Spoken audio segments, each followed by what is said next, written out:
பாலஸ்தீனத்தில் ஆரம்பித்து அதன் பின்னால் லெபனான், ஈரான் வரைக்கும் தொடர்ந்த இஸ்ரேலிய ஆக்கிரமிப்பு இராணுவத்தினுடைய தாக்குதல்கள் பின்னாட்களில் அமெரிக்காவை இணைத்துக் கொண்டு ஈரான் மீது ஒரு 40 நாள் பாரிய யுத்தமாக அது நடந்து முடிந்தது நமக்கெல்லாம் தெரியும். அந்த யுத்தத்தை ஒரு யுத்த நிறுத்தமாக மாற்றுவதற்கான முயற்சியில எல்லா நாடுகளும் ஈடுபட்டு வருகிறார்கள். ஆரம்பத்தில் பாகிஸ்தான் இதிலே மிகவும் ஆர்வம் காட்டியிருந்த நிலையில தற்போது வழமை போல கத்தர் இதிலே களமிறங்கி எப்படியாவது ஒரு சமாதான முயற்சியை செய்துவிட வேண்டும் என்பதில் உறுதியாக செயல்பட்டு வருகிறது. அது நமக்கெல்லாம் தெரியும். இப்படியான சூழல்ல இந்த சமாதான உடன்படிக்கை ஏற்பட்டுவிடக் கூடாது, அதை எப்படியாவது முறியடித்து விட வேண்டும் என்பதில் இஸ்ரேல் மிக கவனமாக செயல்பட்டு வரக்கூடிய காட்சிகளையும் நம்ம காண முடியும். அதன் அடிப்படையில் அவர்கள் மீண்டும் மீண்டும் லெபனான் மீதான தாக்குதல்களை உக்கிரப்படுத்துகிறார்கள். அதற்கு பதிலடியாக ஈரான் தாக்குதல் நடத்துகிற போது பேச்சுவார்த்தைகள் தூர போய்விடும் என்பது அவர்களுடைய திட்டமிட்ட ஒரு சதிச்செயலாக இருப்பதை உலகமே பார்த்து வரக்கூடிய சூழல்ல இன்றைக்கு முதன்மையாக பாலஸ்தீன சுகாதார அமைச்சகம் வெளியிட்டிருக்கக்கூடிய ஒரு கவலைக்குரிய செய்தி என்னன்னு கேட்டா, பாலஸ்தீனத்தினுடைய இரத்த வங்கிகள்ல இரத்த மாதிரிகளை சேமிப்பதற்கோ அல்லது இரத்தங்களை சேமித்து வைப்பதற்கோ உண்டான 87% பொருட்கள் தட்டுப்பாடு நிலவுகிறது. எனவே எங்களுக்கு இரத்த மாதிரிகளை எடுக்கவும் முடியல, அதை சேமிச்சு வைக்கவும் முடியல, மிகப்பெரியதொரு கிரைசிஸுக்காக பிளட் கிரைசிஸுக்குள்ள நாங்க மாட்டிக்கிட்டு இருக்கிறோம் அப்படின்னு சொல்லி அவங்க வெளியிட்டிருக்கக்கூடிய கவலையான இந்த செய்தி வெளியாகி இருக்கக்கூடிய சூழல தான் இன்றைய நாளில் இஸ்ரேலிய ஆக்கிரமிப்பு இராணுவம் திடீரென அமெரிக்காவுக்கும் ஈரானுக்கும் இடையில ஒரு சமாதான உடன்படிக்கை ஓரிரு நாட்களுக்குள்ளாக நடக்கும் என்று பேசப்பட்டு வருகிற சந்தர்ப்பத்தில் தான் திடீரென பெய்ரூத் மேல தாக்குதலை நடத்தி இருக்கிறார்கள். பெய்ரூத் மேல நடத்தப்பட்டிருக்கக்கூடிய தாக்குதல்கள் இதுவரைக்கும் 11 நபர்கள் கொல்லப்பட்டிருக்கிறார்கள் என்கிற செய்திகள் வெளியாகி இருக்கக்கூடிய சூழல்ல ஒரு மிக கடுமையான கொடூரமான தாக்குதலாக பெய்ரூத்தினுடைய ஊடகங்கள் அந்த செய்திகளை வெளியிடுறதை நம்ம பார்க்க முடியும். ஆனால் இது தொடர்பாக அமெரிக்க அதிபர் டொனால்ட் ட்ரம்ப் உடனடியாக ஒரு கருத்தை வெளியிட்டிருக்கிறார். அது அவர் என்ன சொல்றாருன்னா, பெய்ரூத்தினுடைய தாக்குதல் நடத்தப்பட்டிருக்க கூடாது, அதை இஸ்ரேல் பண்ணியிருக்க கூடாதுதான் அப்படின்னு சொல்லிட்டு அதுக்கு காரணம் அவர் சொல்றாரு. நீங்க பண்ணிருக்கிறீங்களே, இதுல என்ன நலவு வரப்போகுது அப்படின்னு நம்ம பேசுவோம்ல, அது மாதிரி பேசும்போது என்ன சொல்றாருன்னு கேட்டா, இந்த தாக்குதல் நடந்திருக்க கூடாது, இதுல இருந்து எல்லோரும் பின்வாங்க வேண்டும், குறிப்பாக ஈரான் இதற்கு பதிலடி தாக்குதல்களை நடத்தக்கூடாது என்று கேட்கக்கூடியவர் அச்சுறுத்தல்களுக்கு எதிராக தன்னை தற்காத்துக் கொள்ளுகிற உரிமை இஸ்ரேலுக்கு இருக்கிறது. அதுல எந்த மாற்று கருத்தும் கிடையாது. இஸ்ரேலுக்கு தற்காப்பு உரிமை இருக்குதான். அப்ப பாலஸ்தீனத்துக்கு அந்த உரிமை இல்லையா, அல்லது லெபனானுக்கு அந்த உரிமை இல்லையா? எல்லாருக்கும் இருக்குல்ல.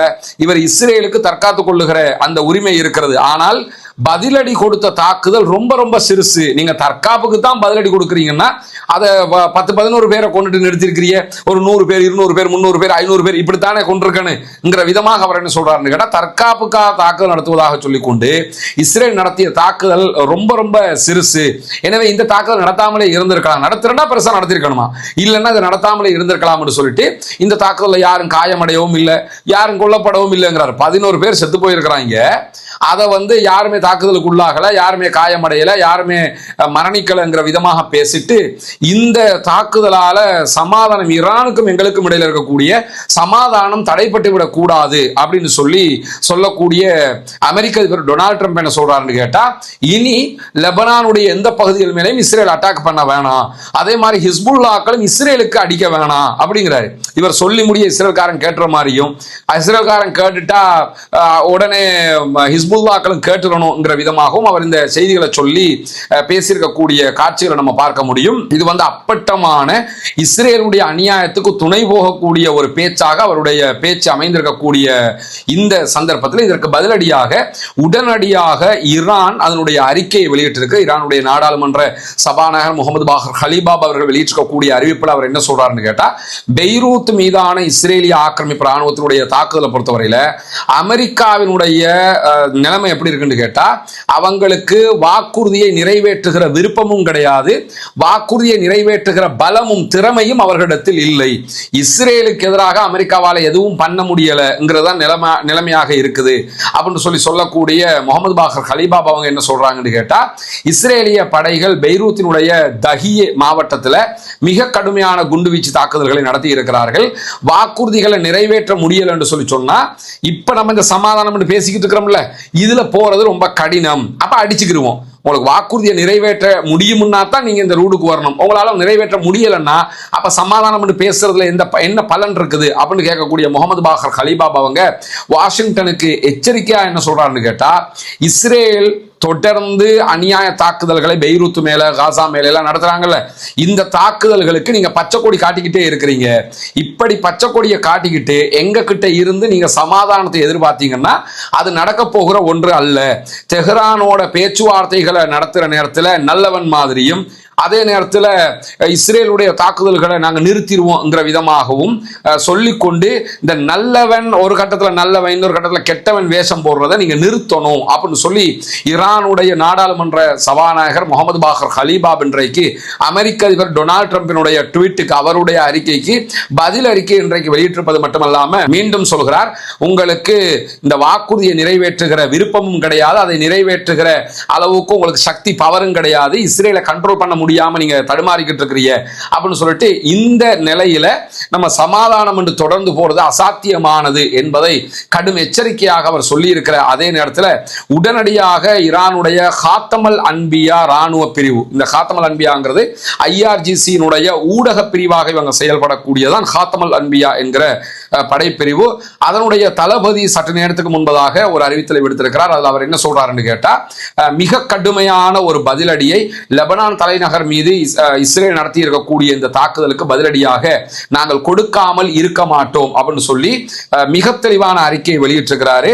இவருடைய அறிக்கைக்கு பிறகு உடனடியாக எதிர்வருகிற மணி நேரங்களுக்குள்ளாக ஈரான் தங்கள் மீது தாக்குதல்களை நடத்தக்கூடும் என்றும் அதற்கு நாங்கள் தயாராக இருக்கிறோம் என்று சொல்லியும் இஸ்ரேல் அறிவிச்சிருக்காங்க. இஸ்ரேலுக்கு தேவைதான் என்னன்னா, ஒரு சமாதானத்தை சீர்குலைக்கணுமாக இருந்தா எப்படியாவது ஈரானை இஸ்ரேல் மேல அட்டாக் பண்ண வைக்கணும், ஒரு யுத்தத்தை உண்டாக்கணும், இஸ்ரேலை பாதுகாக்கிறேன் பேர் வழிந்து அமெரிக்காவை உள்ள இழுக்கணும், எடுத்து சண்டை பிடிக்கணுமே தவிர சமாதானம் வந்துடக்கூடாது. சமாதானம் வந்தா அதுக்கு பிறகு இஸ்ரேல்ல தேர்தல் வருகிறது, தேர்தல் வந்த எலெக்ஷன்ல தோத்து போயிடுவான் நெத்தன்யாகு என்கிற கவலை எல்லாம் இருக்கிறதுனாலதான் இந்த வேலையை இஸ்ரேலுடைய ஆளும் கட்சி மீண்டும் மீண்டும் செய்கிற காட்சியை நம்ம பார்க்க முடியும். அந்த அடிப்படையில் என்ன பண்றாங்கன்னு கேட்டா, எதிர்வரக்கூடிய மணி நேரங்களுக்குள்ளாக ஈரானிடமிருந்து பதிலடி கிடைக்கும் என்று அவர்கள் எதிர்பார்க்கிறார்கள். எதிர்பார்க்கிற விதமாகவே காத்தமல் அன்பியா படைப்பிரிவும் என்ன செஞ்சிருக்கிறாங்கன்னு கேட்டா, இந்த பதிலடி உங்களுக்கு நிச்சயம் கிடைக்கும் என்கிற அறிவிப்பை விடுத்திருக்கிறார். அதே நேரத்தில் அமெரிக்காவுக்கும் ஈரானுக்கும் இடையிலான ஒப்பந்தம் உடனடியாக கையெழுத்தாகாது என்கிற ஒரு அறிவிப்பையும் ஈரானுடைய ஊடகங்கள் அரசாங்கத்தினுடைய அறிவிப்பாக வெளியிட்டுக் கொண்டிருக்கிறார்கள். ஈரானுடைய அதிகாரிகள் தெஹ்ரான்ல கத்தருடைய அதிகாரிகளோடு பேச்சுவார்த்தைகளை நடத்தி கொண்டிருக்கக்கூடிய இந்த சூழல தான் ஃபார்ஸ் நியூஸ் ஏஜென்சி இந்த செய்தியை வெளியிட்டிருக்கிறாங்க. கத்தருடைய சமாதான தூதுக்குழு தற்போது தெஹ்ரான்ல இருக்கிறாங்க, ஈரான் தலைநகரத்தில் பேச்சுவார்த்தைகளை நடத்தி கொண்டிருக்கிறார்கள். அந்த சந்தர்ப்பத்தில் தான் இந்த அறிவிப்பு வந்திருக்கிறது.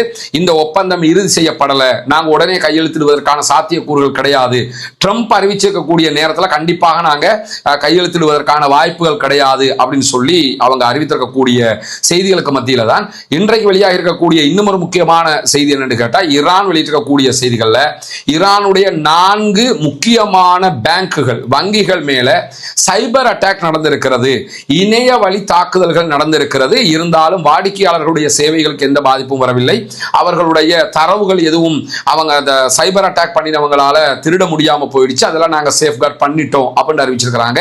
ஈரானுடைய பேங்க் மெல்லி என்கிற ஒரு வங்கி, அதே போன்று பேங்க் தெஜாரத் என்கிற ஒரு வங்கி, அதே போன்று பேங்க் சதேரத் என்கிற ஒரு வங்கி, இதெல்லாம் வந்து அவங்களோட இந்த பார்சி மொழியில வைக்கப்பட்டிருக்கக்கூடிய வங்கிகளுடைய பெயர்கள். இங்க இலங்கை வங்கி, மத்திய வங்கி வச்சிருப்போம்ல, அது மாதிரி வச்சிருக்கிறாங்க. அதே மாதிரி ஈரானுடைய ஏற்றுமதி மேம்பாட்டு வங்கி, இந்த 4 வங்கிகள் மீது, பேங்குகள் மேலதான் தாக்குதல்கள் நடத்தப்பட்டிருந்தது. தற்காலிக சேவை நிறுத்தங்கள் நடைபெற்றது, மற்றபடி எல்லாமே நாங்க சரி செஞ்சிட்டோம் அப்படின்னு சொல்லி அவங்க அறிவிச்சிருக்கக்கூடிய காட்சிகளை நம்ம பார்க்க முடியும். தொடர்ந்து ஈரான் அமெரிக்காவுக்கு தன்னுடைய பதிலை, எச்சரிக்கையை கொடுத்து கொண்டே இருக்கக்கூடிய சூழல்ல இன்னைக்கு இன்னும் சில செய்திகள் வெளியாகி இருக்கிறது. இந்த அமெரிக்காவுக்கும் ஈரானுக்கும் இடையிலான ஒப்பந்தத்தில் என்னவெல்லாம் இருக்கிறது என்கிற தரவுகள் வெளியாகி இருக்கிறது. 14 அம்ச ஒப்பந்த தீர்மானங்கள் வெளியாகி இருக்கிறது. அதிலே ஈரான் மீதான தடைகளை நீக்குவதற்காக 60 நாட்கள் பேச்சுவார்த்தை ஒன்று நடத்தப்படும் என்று ஒப்புக்கொள்ளப்பட்டிருக்கு இருதரப்பாலையும். அதே மாதிரி அணு ஆயுதங்களை உருவாக்க மாட்டோம் என்ற உடன்படிக்கையை ஈரான் மீண்டும் உறுதிப்படுத்தும்.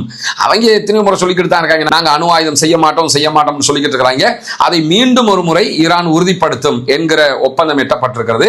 பேச்சுவார்த்தை காலத்தில் அமெரிக்கா புதிய தடைகளை விதிக்க கூடாது என்கிற ஒப்பந்தமும் அவர்களுக்கு மத்தியிலே பேச்சுவார்த்தையில முடிவாகி இருக்கிறது. பேசிக்கிட்டே இருக்கும்போது இன்னொரு தடையை கொண்டு போடக்கூடாது இல்ல, அப்படி ஒரு ஒப்பந்தத்துக்கு வந்திருக்கிறாங்க. அதே மாதிரி முடக்கப்பட்ட ஈரானுடைய சொத்துக்கள் படிப்படியாக விடுவிப்பது என்று அமெரிக்க அதிபர் டொனால்ட் ட்ரம்ப் ஒப்புக்கொண்டிருக்கார். ஆனா அந்த விடுவிக்கிறதெல்லாம் நான் பப்ளிக்ல அறிவிக்க மாட்டேன்னு இருக்காரு. நான் விழுந்துட்டேன், மீசல மண்ணோட்டல பாத்துக்க அப்படிங்கிற மாதிரி நான் உங்களோட சொத்துக்களை எல்லாம் விடுவிப்பேன், ஆனா அதை திரும்ப திரும்ப நான் ட்வீட் போடலாம், நான் விடுவிச்சிட்டேன் சொல்ல மாட்டேன், நீங்க சொல்லக்கூடாது அப்படின்னு சொல்லி குழந்தை பிள்ளை மாதிரி. இப்போ 80 வயசு வேற ஆயிடுச்சு. அப்ப அவர் எப்படி அதெல்லாம் நடந்துக்கிடுவாருங்கிறத புரிஞ்சுக்கிறங்க. 80 வயசுல இருக்கக்கூடிய ஒரு ஆளுடைய சிந்தனை திறன், செயல்பாட்டு திறன் எப்படி இருக்கும்ங்கிறத நம்ம புரிஞ்சுக்கிற வேண்டிய ஒரு சூழலாகத்தான் இந்த சூழலும் இருக்கிறது. அதே நேரத்தில் ஒப்பந்தம் முறையாக செயல்படுத்தப்படுகிறதா என்பதை கண்காணிப்பதற்கு சிறப்பு குழு ஒன்றும் நியமிக்கப்படும். 2 தரப்பும் ஒப்பந்தத்தை கரெக்டா கடைபிடிக்கிறாங்களான்னு ஒரு சிறப்பு குழு அதை கண்காணிக்கும் அப்படிங்கிற ஒரு ஒப்பந்தத்துக்கு வந்திருக்கிறாங்க. அதே மாதிரி இறுதி ஒப்பந்தத்துக்கு ஐநா பாதுகாப்பு கவுன்சில் ஒப்புதல் அளிக்க வேண்டும். கடைசி ஃபைனல் ஸ்டேஜ் இது ஈரானுடைய வெற்றியின் அர்த்தம். இந்த ஒப்பந்தம் என்னன்னா கடைசிக்கு இதை கொண்டு போய் பாதுகாப்பு செக்யூரிட்டி கவுன்சில், ஐநாவுடைய செக்யூரிட்டி கவுன்சில்ல போட்டு அதுல ஒப்புதல் பெறணும்.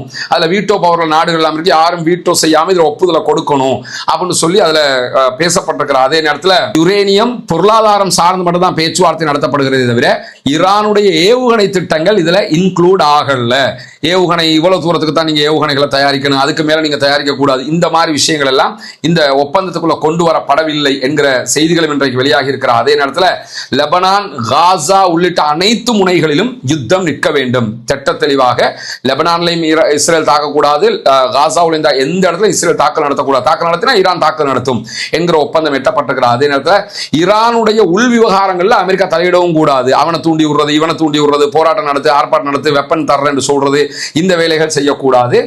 30 நாட்களுக்குள்ளாக அமெரிக்காவுடைய கடல் வழி முற்றுகை நீக்கப்பட வேண்டும். 30 நாட்களுக்குள்ள பொட்டி வெடுக்க தூக்கி கட்டி அமெரிக்காவுக்கு கிளம்பி போயிடணும். ஹொர்முஸ் பகுதிகளில் நீங்க நிக்க கூடாது, ஓமான் வளைகுடாவில் நிக்க கூடாது அப்படின்னு சொல்லிட்டாங்க. அதே மாதிரி ஈரானை சுற்றி இருக்கிற அமெரிக்க படைகள் வெளியேற வேண்டும். ஈரானை சுற்றி எங்கெல்லாம் அமெரிக்க படைகள் இருக்கோ எல்லாமே வெளியேறணும். 30 நாட்களுக்குள்ள ஹொர்முஸ் நீரிணையை 2 தரப்பாரும் ஓபன் பண்ணுவாங்க. அதே நேரத்தில் ஈரானுடைய கச்சா எண்ணெய், பெட்ரோ கெமிக்கல் ஏற்றுமதி மீதான தடைகள் ரத்து செய்யப்படும். ஈரான் ஏற்றுமதி இதெல்லாம் ரத்து செய்யப்பட்டாலே யுத்தம் பண்ணினதே ஈரானை கண்ட்ரோல் பண்ண. இப்ப ஈரான் வச்சிருக்கிற கோரிக்கைகளும் அவங்க ஏற்றுக்கொண்டிருக்கிறது எல்லாம் பார்த்தா ஈரான் யுத்தத்திலையும் ஜெயிச்சு ஒப்பந்தத்திலையும் ஜெயிச்சிருக்கிறாங்க என்ற அர்த்தம். அது இல்லாம ஈரானுடைய மறுசீரமைப்பு பணிகளுக்காக 300 பில்லியன் அமெரிக்க டாலர்கள் வழங்க வேண்டும் என்பதும் அதிலே பேசப்பட்டிருக்கிறது. 1 பில்லியன் 2 பில்லியன் கிடையாது, 300 பில்லியன். நம்ம நாட்டினுடைய மொத்த கடன் தொகையாக 67 பில்லியன் இருக்குன்னு நினைக்கிறேன் அமெரிக்க டாலர்கள். இந்த 67 பில்லியன் அமெரிக்க டாலர்கள் நம்முடைய மொத்த கடன். இதை கொடுத்துட்டோம்னா நம்ம நாட்டுக்கு கடனே இல்லைன்னு அர்த்தம். அதே நேரத்தில் இப்ப ஈரானுக்கு நஷ்ட ஈடாக கொடுக்கிறது எவ்வளவுன்னு கேட்டா 300 பில்லியன். இதுல எத்தனை மடங்குங்கிறத அந்த பெருமதியை புரிஞ்சுக்கிறதுக்காக சொல்றேன். அதே மாதிரி இப்ப இந்தியாவை நீங்க எடுத்துக்கிட்டீங்கன்னா அவங்களுடைய வெளிநாட்டு அந்நிய செலாவணி எவ்வளவு இருக்குது, எவ்வளவு டாலர் இருக்குது அவங்க கிட்ட பாத்தீங்கன்னு சொல்லி சொன்னா டாலர்ல அவர்களுடைய அந்நிய செலாவணி 500+ பில்லியன் அப்படின்னு இருக்குது. 500 பில்லியனுக்கு அதிகமான தொகைகளை அவங்க வச்சுக்கிட்டு இருக்கிறாங்க அப்படின்னு இருக்குது. அப்படின்னா அவங்கள்ட்ட இந்தியாவிட்டையே ஃபாரின் கரன்சி எவ்வளவு இருக்குன்னா 500 பில்லியன் தான் இருக்குது. இப்ப நஷ்ட ஈடே 300 பில்லியன் US டாலர் கிடைக்குதுன்னா எவ்வளவுன்னு பாத்துக்கிறோங்க. ஒரு டாலருங்கிறது இப்ப இலங்கை பணத்துக்கு 313 ரூபா பிளஸ் போய் கொண்டிருக்குது. 300 ரூபான்னு வச்சுக்கிறீங்களேன். வச்சுக்கிட்டா 10 டாலருக்கு எவ்வளவு, 100 டாலருக்கு எவ்வளவு, 1000 டாலருக்கு எவ்வளவு, 10,000 டாலருக்கு எவ்வளவு, 1 லட்சம் டாலருக்கு எவ்வளவு, 10 லட்சம் டாலருக்கு எவ்வளவு, 1 கோடி டாலருக்கு எவ்வளவு, 10 கோடிக்கு எவ்வளவு, 100 கோடிக்கு எவ்வளவு அப்படிங்கறதெல்லாம் கணக்கு பார்த்து 1 பில்லியனுக்கு எவ்வளவுங்கிறத பாருங்க. 1 பில்லியனுக்கு எவ்வளவுன்னு தெரிஞ்சுட்டா 300 பில்லியன் எவ்வளவுங்கிறது தெரிய வந்து கால்குலேட்டரை தடுமாறுகிற அளவுக்கு உண்டான கணக்கு. இவ்வளவு நஷ்ட ஈட்டையும் கொடுக்கிறதுக்கு அமெரிக்கா ஒப்புக்கொண்டிருக்கிறது என்கிற செய்திகள் எல்லாம் இன்றைக்கு வெளியாகி இருக்கிறது. இன்றைக்கு வெளியாகி இருக்கக்கூடிய பல முக்கியமான செய்திகளை தான் உங்களோடு பகிர்ந்து கொண்டிருக்கிறோம். எந்த நேரத்திலும் இஸ்ரேல் மீது ஈரான் அடுத்த தாக்குதல்களை தொடுக்கக்கூடும் என்று இருக்கக்கூடிய சூழல்ல அப்படியான தாக்குதல்கள் நடத்தப்பட்டால் உடனடியாக அந்த செய்திகளை உங்களுக்கு கொண்டு வந்து தருவதற்கு தயாராக இருக்கிறோம். தொடர்ந்து இணைந்திருங்கள். ரஸ்மின் மேசி நியூஸ் மற்றும் ரஸ்மின் டாக்ஸ் ஆகிய 2 சேனல்களோடு தொடர்ந்தும் ஆக்கிரமிப்பாளர்கள் தொடர்பான செய்திகளை உங்களுக்கு கொண்டு வந்து தருவதற்கு தயாராக இருக்கிறோம். ஆக்கிரமிப்புகள் ஓய வேண்டும், ஆக்கிரமிப்பாளர்களும் ஓய வேண்டும் என்கிற உயரிய பிரார்த்தனைகளோடு ஆக்கிரமிப்பாளர்களுக்கு எதிராக தொடர்ந்தும் ஜனநாயக ரீதியாக குரல் போமாக வாகிறது. அல்ஹம்துலில்லாஹி ரப்பில்